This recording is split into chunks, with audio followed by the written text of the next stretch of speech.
Attends. Non, c'est pas ça. Oui, voilà, celui-là. Normalement, il n'y a aucun atelier royal qui n'a le différent comme marque d'atelier. La seule exception, c'est l'atelier d'Arras, qui est hérité, qui rentre dans le panel royal en 1640 et qui a comme marque d'atelier un rat.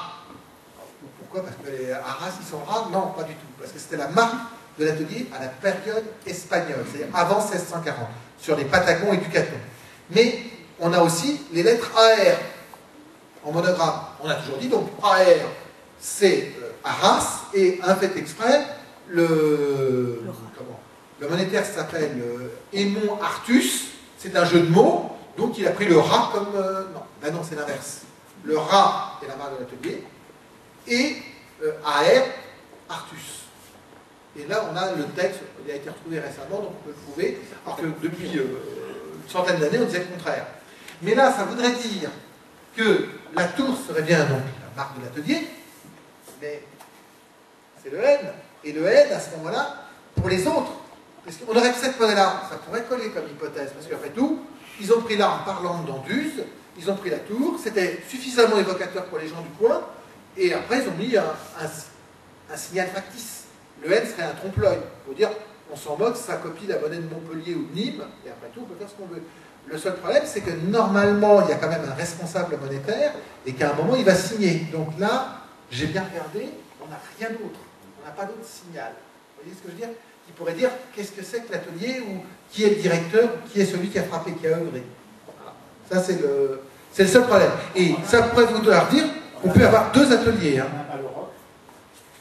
Il n'est pas, voilà, je ne le vois pas. Pas sur celle-là, mais non. il me semble que vous aviez eu de monnaie, oui. Il y avait la tour et l'or. Alors, attendez. Pas celle-là.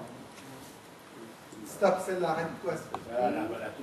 La tour, elle est vraiment magnifique. Non, il n'y a pas de roc. Non, la troisième. Parce que donc, Troulers, dans son dictionnaire, Troulers a publié le dictionnaire de numismatique en 1992, 98 et 2005. Et il donne, donc, lui, comme différent, il ne parle pas de la tour. Non. Il ne parle que, justement, du roc. Enfin, ce que j'appelle le roc, hein, entre guillemets. Hein. Donc ça pourrait être une hypothèse... Du Plessis, pareil, il parle oui. des 300 à gauche. Voilà, et pour l'émission de 22. Non. Et en plus... Le soleil, il parle du soleil. Oui, tout à fait. Mais voilà, il met pas étoile, il met soleil. Et donc l'autre chose, c'est que Duplessis donc crée trois types. Il crée le type normal avec la lettre à l'exergue, la lettre au-dessus et sans lettre d'atelier. Car il y a des sans... Alors je vous ai parlé des faux qui n'ont pas de lettre d'atelier, mais il y a aussi des pièces sans lettre d'atelier datées de 1628 et qui n'ont pas justement de différent. Qui pourraient encore dire qu'on a encore un troisième atelier. Sir Gérald, pourquoi on a un changement? On a un changement quand on change de lieu. On a un changement quand on change de directeur ou de graveur. Et on a un changement quand les événements vous y poussent. Donc on peut avoir les trois quarts réunis. Donc de toute façon, là... Et puis, je ne voudrais pas être méchant. Mais heureusement qu'il n'est pas numismate, parce que s'il était numismate, qu'est-ce que ça ferait mal, hein? Donc il y a, je pense, beaucoup de choses... vous voyez, on va ressortir de cette conférence en étant plus bête qu'on est entré, tous, mais avec plein de choses possibles à découvrir. C'est-à-dire que là, il y a vraiment, à mon avis, et c'est en confrontant le matériel... Les croisettes aussi ouais, sont différentes. Oui, oui, les croisettes, même la... sont différentes. Voilà. Il y a beaucoup de choses.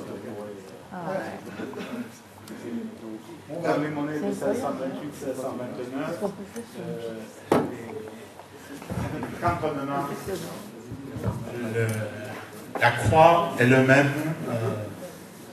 peut varier d'un type à l'autre aussi. Voilà. Ils sont plus fines. C'est pas la même gravure. On a des coins différents, des coins gravés différents. Si on a des coins différents, ça veut dire qu'on a aussi des fabrications. On sait normalement, la grosse discussion sur le numismat depuis une vingtaine d'années, c'est combien on fabrique de monnaie avec un coin. Alors, les hypothèses les plus basses vont de 200 monnaies pour des potins gaulois jusqu'à 25 000 pour des deniers de la République romaine. C'est l'estimation moyenne. D'accord? 225 000, vous voyez ce que je veux dire. Oui. Mais si on a plusieurs coins, ça veut dire plusieurs trousseaux. Donc, un trousseau, c'est un coin de droit ou un coin de revers. Ce qu'on appelle un carré. Ça n'a rien à voir avec le carreau. Hein. Le carreau, c'est le petit carré de monnaie qui va permettre ensuite de frapper, enfin, sur lequel sera frappée la monnaie. Là, on parle de carré, donc ce qui va permettre de fabriquer des coins. Donc ça veut dire qu'on a plusieurs coins, paires de coins, droits et revers, ça veut dire qu'on a des fabrications multiples. Donc là, ensuite, il y a deux choses, c'est soit avoir des exemplaires suffisamment en bon état pour permettre des études de coins, et à voir quelles sont les monnaies qui peuvent être frappées avec les mêmes coins, sinon faire une estimation, c'est-à-dire qu'à partir d'un nombre d'exemplaires, quand on arrive à avoir un nombre d'exemplaires, on peut deviner le nombre de coins existants. On est très fort pour ça en monnaie grecque. On connaît moins bien les monnaies françaises du 19e et avant que les monnaies grecques du 5e siècle avant Jésus-Christ. Parce que tout le monde a travaillé sur les Grecs, et peu de gens ont travaillé sur nos monnaies à nous, celles qui nous intéressent vraiment. Mais en attendant, ça veut dire des productions quand même de plusieurs milliers de pièces. Par exemple, pour un écu d'or, une délivrance, c'est 200 pièces. On prélevait un échantillon de 1 écu d'or pour 200 pièces frappées. Je vous explique. Si on frappe que 50 pièces, on va quand même prendre un écu d'or. Mais si on en frappe 202, on en prendra 2. D'accord? Donc ça permet d'avoir une estimation de frappe.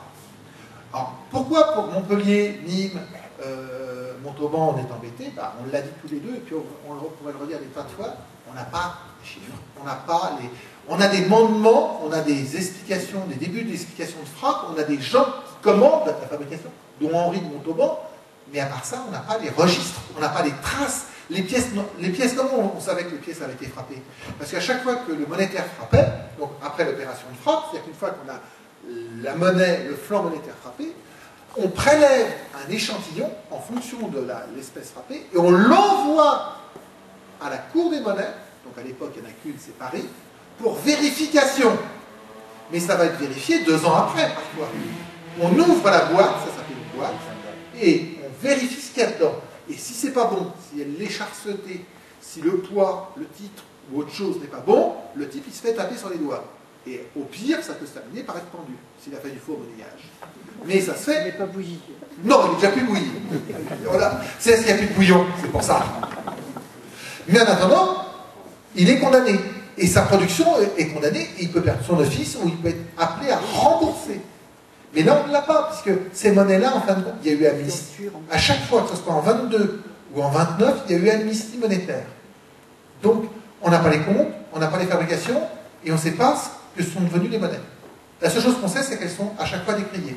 1623, c'est repris dans la thèse de Colin, et 1633 pour les deux lois du 17 juillet et du 12 décembre. Donc ça veut dire que ces monnaies-là étaient reconnues à l'époque comme non valables. Elles n'avaient plus le droit de circuler. Et on a le contre-exemple, puisqu'on a des pièces contre-marquées. Voilà. Donc on a pas mal de choses. Mais là, je pense qu'il y a des pistes, peut-être... Parce que moi, j'avoue que Nîmes, bon, je vous ai parlé de Nîmes parce que c'est ce que tout le monde dit, mais voilà. Mais ça pourrait être autre chose. Hein. Moi, je suis pas... Surtout que je ne suis pas un spécialiste de la... C'est pas comme si on avait l'endroit de l'atelier, si on disait qu'il a été fabriqué à tel endroit, etc. Si on avait retrouvé les plans ou des choses comme ça. Bon. Mais on pourrait avoir, par contre, au moins, peut-être deux ateliers. Et pourquoi le N en haut ou en bas, alors que d'habitude c'était toujours en bas, et pourquoi des pièces sans l'aide d'atelier qui sont données, elles aussi, à un atelier dit Nîmes. Hein, voilà. Ah, l'autre indice sur Anvus, c'est quand même la rue de la Monnaie. Oui, mais enfin, des rues de la Monnaie, il y en a un peu partout, et c'est pas pour ça que vous avez... Voilà, parce que sinon, ça serait trop facile. Alors, l'histoire du monétaire. Monnayeur, ça peut être deux choses. Un ouvrier monnayeur, donc là, il n'y a pas de problème, c'est un type qui travaille à la monnaie.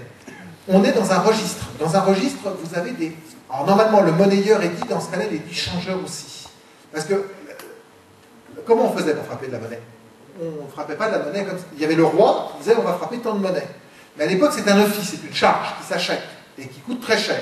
Pourquoi? Parce qu'elle anoblit, elle donne des droits à celui qui la possède. Et en particulier, elle le décharge de plusieurs impôts, directs ou indirects, et elle lui donne une charge anoblissante. En contrepartie, le type doit travailler sous la main du roi, et donc fabriquer pour le roi. Il doit récupérer du métal. Donc qu'est-ce qu'il fait? Il fait ce qui se fait encore aujourd'hui, c'est-à-dire qu'on dit tous les jours, les banques, les changeurs achètent l'or à tel prix ou l'argent à tel prix. Et à l'époque, qu'est-ce qu'on fait?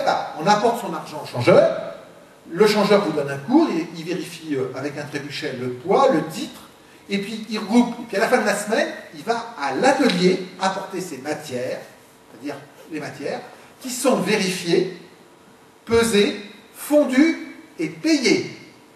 Et elles peuvent être payées de deux façons, en métal, c'est-à-dire qu'on leur donne en échange des lingots, moins les charges, ou en monnaie, avec le droit de seigneuriat.